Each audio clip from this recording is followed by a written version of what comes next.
அனைத்து இந்திய அண்ணா திராவிட முன்னேற்ற கழகத்தின் தேர்தல் அறிக்கையில் இந்த வெளிவீதியில் பெரும் மகிழ்ச்சி அடைகின்றேன். பொன்மனச்செம்மல் புரட்சி தலைவர் மறைவுக்கு பின்னர் இதேவேயும் புரட்சி தலைவி அம்மா அவர்கள் 28 ஆண்டுகள் அனைத்து இந்திய அண்ணா திராவிட முன்னேற்ற கழகத்தை கட்டி காத்து 4 முறை மிகச் சிறப்பான ஆட்சி தந்துள்ளார்கள். அம்மாவின் திடீர் மறைவிற்கு பின்னால் இந்த இயக்கமும் ஆட்சியும் எதிரிலும் துரோகிகளும் அளிக்க முற்பட்ட போது கோடான கோடி தொடருடைய ஆதரவோடு ஆட்சியின் இயக்கத்தையும் நிலைநிறுத்தி நிலைநிறுத்துவது என்பதையும் தமிழக மக்களுக்கு ஒரு சிறந்த ஆட்சி வழங்கப்பட்டது. கொரோனா பெருந்தொற்று காலத்திலும் அரசிற்கு வருமானமே இல்லாத நிலையிலும் கூட அம்மாவுடைய அரசு ஒருவர் கூட சிரமப்படக்கூடாது என்ற நோக்கத்தில் அதற்கான திட்டங்களை தீட்டி செயல்பட்டது. 7.5% உள்ளீடு ஒதுக்கீடு, குடிமராமத்து திட்டம், காவிரி டெல்டா பகுதியை விவசாய கோரிக்கை ஏற்று மத்திய அரசோடு தொடர்பு கொண்டு பாதுகாக்கப்பட்ட வேளாண் மன்றம் என்று எங்களது மக்கள் நல திட்டங்களை மிகச் சிறப்பாக செய்துள்ளோம். தீய சக்தி திமுக 2021 சட்டமன்ற பொதுத் தேர்தலில் பல்வேறு வாக்குறுதிகளை அளித்தந்து 1/4 வாக்குறுதிகளை இன்று வரை நிறைவேற்றப்படவில்லை. மக்களை ஏமாற்றி ஆட்சி கொண்டு மக்களை மறந்த அரசாங்கம் திராவிட முன்னேற்ற கழக அரசாங்கம். விடியா திமுக பொம்மை முதலமைச்சர் ஸ்டாலின் நிர்வாக திறனற்ற 5 ஆண்டுகால ஆட்சியில் தமிழக மக்கள் பெரும் துன்பத்தை அனுபவித்தார்கள். தமிழகத்தில் கொலை, கொள்ளை, சட்ட ஒழுங்கு சீர்கேடு, பெண்களுக்கு எதிரான பாலியல் வன்கொடுமை, போதைப் பொருள் நடமாட்டம், விற்பனை, கடத்தல் என்று அன்றாட நிகழ்வாக தமிழகம் இருந்து கொண்டிருக்கிறது. இன்றைய ஆட்சியில் கமிஷன், கலெக்ஷன், கரப்ஷன் இதுதான் வேகமாக துரிதமாக நடைபெற்றுக் கொண்டிருக்கின்ற காட்சியாக மக்கள் பார்க்கிறார்கள். மக்களை ஏமாற்றி அரசியல் செய்யும் விடியா திமுக அரசை ஆட்சியில் இருந்து அகற்றி தமிழ்நாடு மக்கள் தயாராகிவிட்டார்கள். எங்கள் இயக்கத்தின் தேர்தல் அறிக்கை குழுவினர் தமிழ்நாடு முழுவதும் சென்று அனைத்து தர மக்களையும் சந்தித்து அவருடைய கோரிக்கையை கேட்டறிந்து அதன் மூலமாக இந்த அறிக்கை தயார் செய்யப்பட்டுகின்றன. அதன்படி மதச்சார்பின்மை, மனித நேயம், ஏழை எளியோர் மேம்பாடு, சமூக நீதி, சமத்துவம், சிறுபான்மையின் பாதுகாப்பு, வேளாண் மற்றும் அதை சார்ந்த உபதொழில் வளர்ச்சி, தொழில்துறை மற்றும் சிறு குறு தொழில் வளர்ச்சி முக்கியத்துவம், படித்த இளைஞர்களுக்கு அதிக அளவு வேலைவாய்ப்பு உருவாக்குதல் போன்ற அடிப்படை கொண்ட தேர்தல் அறிக்கையாக தயாரிக்கப்படுகின்றது. ஏற்கனவே 3 கட்டமாக தேர்தல் அறிக்கை நாங்கள் வெளியிட்டோம். ஏற்கனவே 3 கட்டமாக தேர்தல் வாக்குறுதி அளித்திருக்கின்றோம். எல்லா குடும்பத்திற்கும் 10,000 ரூபாய் வழங்கப்படும் என்றும், பெண்களுக்கு மாதந்தோறும் 1000 ரூபாய் வழங்குவதை 2000 ரூபாய் வழங்கப்படும் என்றும், மகளிருக்கு தற்போது நகர பேருந்தில் கட்டணம் இல்லாமல் பயணம் செய்கின்றார்கள். இனி அதிமுக ஆட்சி பிறகு ஆண்களும் கட்டணம் இல்லாமல் நகர பேருந்தில் பயணம் செய்யலாம். வீடு இல்லாத அனைத்து ஏழை குடும்பங்களுக்கும் தரமான வீடு கட்டி தரப்படும். அம்மா இருசக்கர வாகனம் 5 லட்சம் பேர்களுக்கு வழங்கப்படும். ஒவ்வொரு அம்மா இருசக்கர வாகனம் வாங்குவதற்கு 25,000 ரூபாய் மானியம் வழங்கப்படும். முதியோர் உதவித்தொகை 2,000 ரூபாயை உயர்த்தி வழங்கப்படும். இளைஞர்கள், மாணவர்கள் வங்கியில் வைய கடன் தள்ளுபடி செய்து கொண்ட நடவடிக்கை எடுக்கப்படும். வாழ்வாதார உதவியாக ஆண்டுக்கு 3 கேஸ் சிலிண்டர் ஒவ்வொரு குடும்பத்திற்கு வழங்கப்படும். தற்போது இல்லத்தரசின் பணிச்சுமையை குறைக்க அரிசி குடும்ப அட்டைதாரருக்கு குளிர்பதன பெட்டி ஃப்ரிட்ஜ் விலையில்லாமல் வழங்கப்படும். குடும்ப அட்டைதாருக்கு தற்போது வழங்கி வரும் விலையில்லா அரிசியோடு 1 கிலோ பருப்பு 1 லிட்டர் சமையல் எண்ணெய் விலையில்லாமல் அனைத்து குடும்ப அட்டைக்கும் வழங்கப்படும். மேலும் பொது நிர்வாகம், விவசாயம், நீர்வளம், கால்நடை வளம், தொழில்துறை, மீனவர் நலன், கல்வி, மருத்துவம், தமிழ்மொழி மற்றும் பண்பாடு, மகளிர் நலன், பெண்கள் பாதுகாப்பு, தொழில், சிறு குறு மற்றும் நடுத்தர தொழில்கள், சுற்றுச்சூழல், வனம், சுற்றுலா, இளைஞர் நலன் மற்றும் வேலைவாய்ப்பு, அரசு ஊழியர், காவலர்கள், ஜவுளித்துறை மற்றும் பத்திரிகையாளர் நலன் உட்பட பல தலைப்புகளில் மொத்தம் 297 அறிவிப்புகள் இன்றைய தினம் அனைத்து இந்திய அண்ணா திராவிட முன்னேற்ற கழகத்தின் சார்பாக வெளியிடப்படும் என்ற மகிழ்ச்சியான செய்தி இந்த நேரத்தில் தெரிவித்துக் கொள்கிறேன்.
தலைமை கழகத்தால் நியமிக்கப்பட்ட தேர்தல் குழு தலைவர் உறுப்பினர்கள் அனைவரும் தமிழ்நாடு முழுவதும் பலதரப்பட்ட மக்களை சந்தித்து அவர்கள் கொடுத்த கோரிக்கையினை ஏற்று சிறப்பாக இந்த தேர்தல் அறிக்கையை தயாரித்த குழு தலைவருக்கும் அது இடம்பெற்றிருக்கின்ற உறுப்பினர்களுக்கும் இந்த நேரத்தில் மனமாற பாராட்டுகளை, வாழ்த்துக்களை தெரிவித்துக் கொள்கின்றேன்.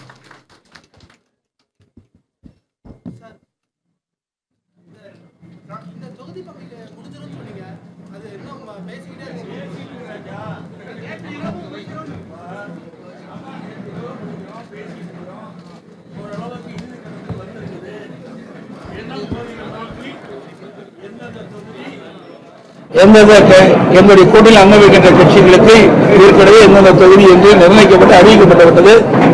அந்த தொகுதியுடைய விவரம் என்ன 2 நாட்களில் அறிவிக்கப்படும். அது தொகுதி அறிவிச்ச பிறகுதான வேட்பாளர் அறிவிப்போம். நாள் இல்லையே, பிரச்சாரம் வேற, தொகுதியில் அறிவிக்க அது பாட்டுக்கு அது நடக்கும், இது பாட்டுக்கு இது நடக்கும். இங்க பக்கமா அதுதான் இருக்குது. ஏன்னா என் ஊர்ல, எங்க ஊர்ல சேலத்தில் இருக்கும்போது நாங்க தேர்ந்தெடுத்து போனோம். இங்க இருக்கின்ற பொழுது மயிலாப்பூர் இல்ல நிதி ஆதாரத்தை எப்படி பெருக்குன்னு கேளுங்க. நிதி ஆதாரத்தை சரியான முறையில் பெருக்கும். நான் தெளிவா சொல்லியிருக்கிறேன். ஓராண்டு கொரோனா காலம் உங்க அத்தனை பத்திரிகையாளர் ஊடகங்களுக்கு தெரியும். அந்த காலகட்டத்தில் அரசாங்கத்துக்கு வருவாயே இல்லாமல் இருந்தது. அந்த காலகட்டத்தை கூட சிறப்பான ஆட்சி கொடுத்த அரசாங்கம் அதிமுக அரசாங்கம். அதனால நிதி ஆதாரத்தை பெருக்கி நாங்கள் அறிவிக்கப்பட்ட திட்டங்களை முறையாக செயல்படுத்துவோம். ஒவ்வொரு வருஷமும் ஒவ்வொரு தேர்தலின் போதும் திமுக தேர்தல் வாக்குறுதிகளை வெளியிடுறாங்க. வெளியிடும் போதெல்லாம் என்ன சொல்றாங்கன்னா திமுகவுடைய தேர்தல் அறிக்கை தான் அந்த தேர்தலில் கதாநாயகன் அப்படின்னு. இப்ப யார் கதாநாயகன்? அனைத்து இந்திய அண்ணா திராவிட முன்னேற்ற கழகம் கதாநாயகன். அதை மாற்றக்கூடிய அளவுக்கு அதிமுகவுடைய தேர்தல் வாக்குறுதி இப்பதான் நாங்க அறிவிச்சிருக்கிறோம்ல. மாற்றது போறதுல இல்ல, மக்களுக்கு எது சரி, எந்த அறிவிப்பை கொடுத்தா மக்களிடத்துல போய் சேரும், அதனால மக்களுக்கு நன்மை கிடைக்கும் தான் பார்க்கணும். ஆனா திராவிட முன்னேற்ற கழகம் சுமார் 525 அறிவிப்புகள் வெளியிட்டன. 4 1 அறிவிப்பு தான் நிறைவேற்றிருக்காங்க. எஞ்சிய அறிவிப்புகள் இதுவரைக்கும் நிறைவேற்றவே இல்லையே. அதிமுக கொடுக்கக்கூடிய வாக்குறுதிகள் அனைத்துமே நிறைவேற்றப்படும் அப்படிங்கிற ஒரு உறுதியை அப்படி அதான் ஏற்கனவே சொல்லிக்கிறோம். எங்களுடைய தலைவர்கள் ஏற்கனவே நிறைவேற்றிருக்கின்றார்கள். அந்த வழியில் வந்த அம்மாவுடைய அரசும் அறிவிக்கப்படுகின்ற அறிவிப்புகள் முழுமையாக நிறைவேற்றுவதற்கு உரிய நடவடிக்கை எடுக்கப்படும்.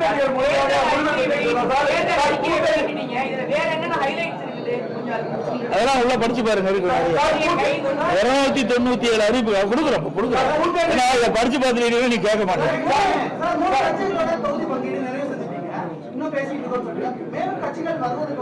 இல்ல இல்ல என்ன வாசன் அவர்கள் இருந்தாரு, அப்புறம் ஐஜேகே இருக்குது, அப்புறம் இன்னும் ஜெகன்மூர்த்தி அவர்கள் ஜெகன்மூர்த்தி அவர்கள் இருக்காங்க, அப்புறம் இன்னும் இருக்காங்க. சிறு சிறு கட்சிகள்லாம் எங்களோட வந்து பேச்சுவார்த்தை நடத்திட்டு இருக்கிறாங்க. அநேகமா இன்று நாளைக்குள்ள முடிஞ்சிடும். புதுசா வர்றதுக்கு இதுவரை எந்த வாய்ப்பும் வருவதா தெரியல. இல்ல இதுவரைக்கும் பேச்சுவார்த்தை நடத்தணும். ஆனா பேச்சுவார்த்தை இறுதி பெறவில்லை. அப்படி ஒண்ணும் கிடையாது. ஒவ்வொருத்தருக்கும் ஒரு அடிப்படை இருக்கின்றது. அந்த அடிப்படையில் அவர்கள் கேட்பதற்கும் நாங்கள் சொல்வதற்கும் சில வேறுபாடு இருக்கனால அப்படி நின்று போச்சு.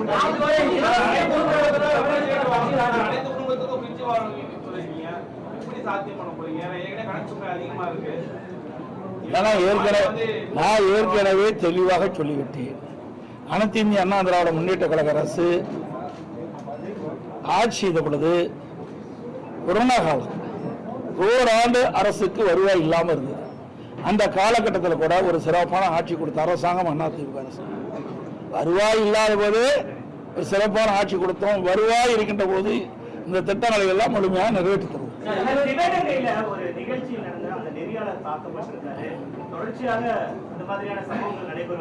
ஆமா ஆமா, அது வந்து இன்றைக்கு இல்ல,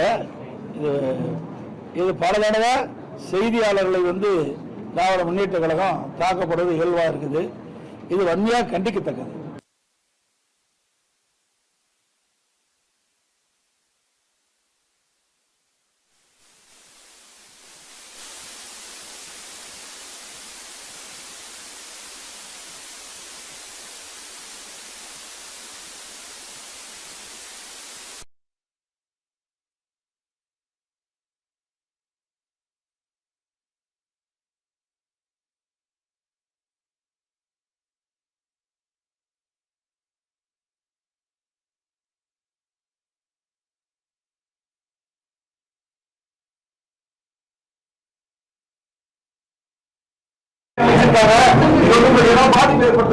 எந்த பாதிப்பு ஏற்படுத்த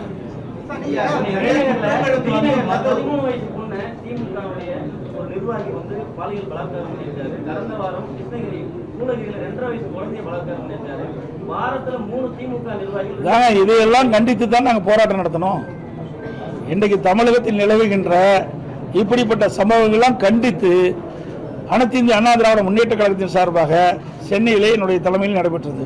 இங்க இருக்கின்ற உங்களுடைய தலைமை கழக நிர்வாகிகள், மாவட்ட கழக செயலாளர்கள், மறுபடியும் எங்கள் கூட்டணி கட்சியுடைய தலைவருடைய தலைமையிலே தமிழ்நாடு முழுவதும் இந்த பாலியல் சீண்டல், பாலியல் வன்கொடுமை, அது மட்டுமல்ல கொலை, கொள்ளை, திருட்டு, வழிப்பறிவு இப்படி நடக்காத நாளே இல்லை. இதையெல்லாம் கண்டித்து நாங்கள் போராட்டமே நடத்தினோம். இந்த ஆட்சி இவ்வளவு போராட்டம் நடத்தி இந்த அரசுடைய கவனத்தை கொண்டு வந்தோம். ஆனால் அதை தடுத்து நிறுத்த திராணி இல்லாத அரசாங்கமாக திரு ஸ்டாலினுடைய அரசாங்கம் இருக்கு.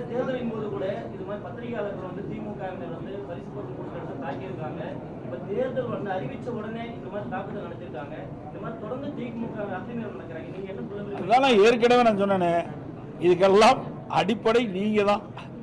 யாரும் தவறாக நினைக்க கூடாது. நீங்க வந்து அவர்களை பெரிய எப்படி என்னன்னு சொல்றேன்னா, ஒண்ணுமே இல்லாதவங்கள பெருசு பண்ணி காட்டுறீங்க. அவர்கள் அது வந்து பெரிய ஆயுதமா பயன்படுத்துறாங்க. நம்ம யாரும் ஒன்றும் செய்ய முடியாது, என்ன வேணா செய்யலான்னு. தயவு செய்து அருள் கூர்ந்து பத்திரிகையாளர் ஊடகங்களும் இனியாவது உங்களை பாதுகாப்பதற்காக அவர்களுக்கு இப்படிப்பட்ட அதாவது சம்மதமே இல்லாத செய்திகள்லாம் வெளியிட்டு அவர்களை உயர்த்தாதீங்க.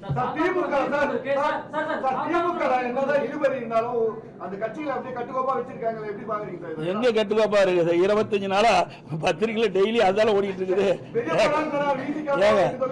சொல்றதே கேளுங்க. இது கூட்டணி எத்தனை தடவை பத்திரிகை உங்க பத்திரிகை ஊடகத்திலும் பேசிட்டு இருக்கிறீங்க.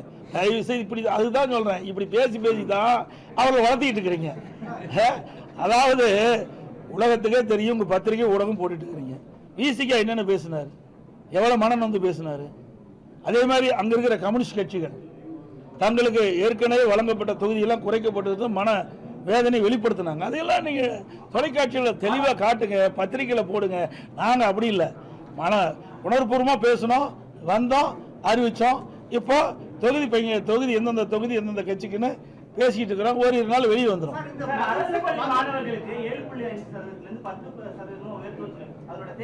அதாவது இது பெரிய வரவேற்பு கிடைச்சிருக்குது மக்களிடத்துல.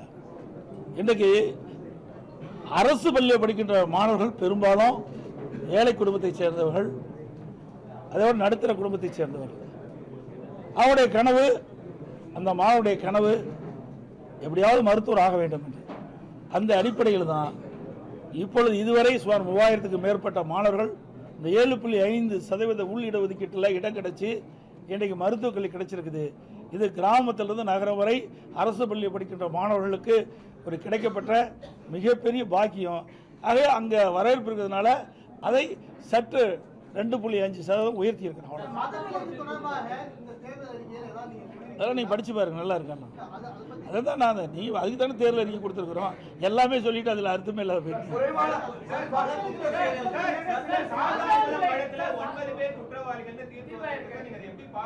சார், நாங்கள் எங்களை பொறுத்த வரைக்கும், அதாவது அனைத்து இந்திய அண்ணா திராவிட முன்னேற்ற கழகத்தை பொறுத்த வரைக்கும் சட்டத்தின் ஆட்சி நடைபெற்றது.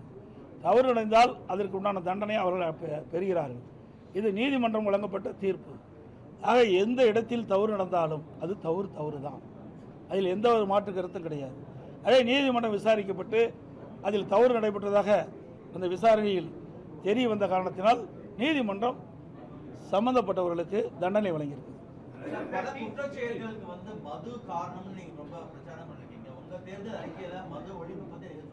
மது அதான் ஏற்கனவே சொல்றேன், அதிமுக கடந்த காலத்தில் வரைக்கும் அந்த மது கடைகளை படிப்படியாக குறைக்க நாங்கள் இந்த தேர்தல் அறிக்கையில் கூட இருக்குது. நாங்கள் சொல்லிட்டு இருக்கிறோம், படிப்படியாக தான் குறைக்க முடியும்.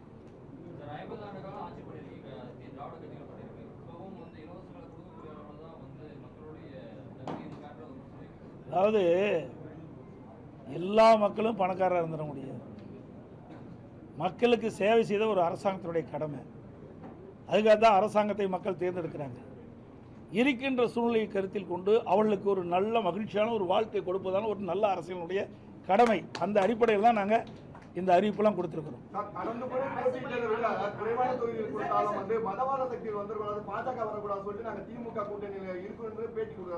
திமுகவே பாரதிய ஜனதா கூட்டணி இருந்தா அதுக்கு என்ன சொல்றீங்க? திமுகவே பாரதிய ஜனதா கூட்டணி இருந்தா இல்லையா? இதே விடுதலை சிறுத்தை பாரதிய ஜனதா கட்சியோட கூட்டணி இருந்தாங்களா இல்லையா? எல்லா அரசியல் காழ்ப்புணர்ச்சியின் காரணமாக பேசுவது.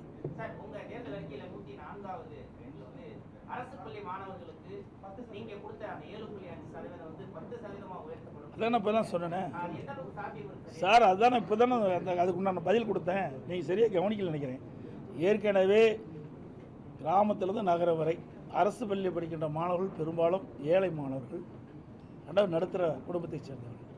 அந்த மாணவருடைய கனவு மருத்துவராக வேண்டும் என்று, அந்த கனவை நனவாக வேண்டும் என்ற அடிப்படையில் தான் 7.5% உள்ளீடு ஒதுக்கீடை கொண்டு வந்து நடைமுறைப்படுத்தப்பட்டு இன்றைய தினம் சுமார் 3000 பேர் மருத்துவக் கல்வி கிடைச்சிருக்குது. இன்றைக்கு அந்த மக்களிடத்திலும் மாணவரிடத்திலும் மிகப்பெரிய வரவேற்பு காரணத்தில் இன்றைக்கு 2.5% உயர்த்தப்பட்டிருக்கு. மற்ற படிப்பு ஏற்கனவே அறிவிச்சிட்டாங்கல்ல, முக்கியமாக மருத்துவ படிப்பு, மற்ற படிப்புல இருக்குது இல்லை, அப்போ அறிவிச்சிருக்காங்க.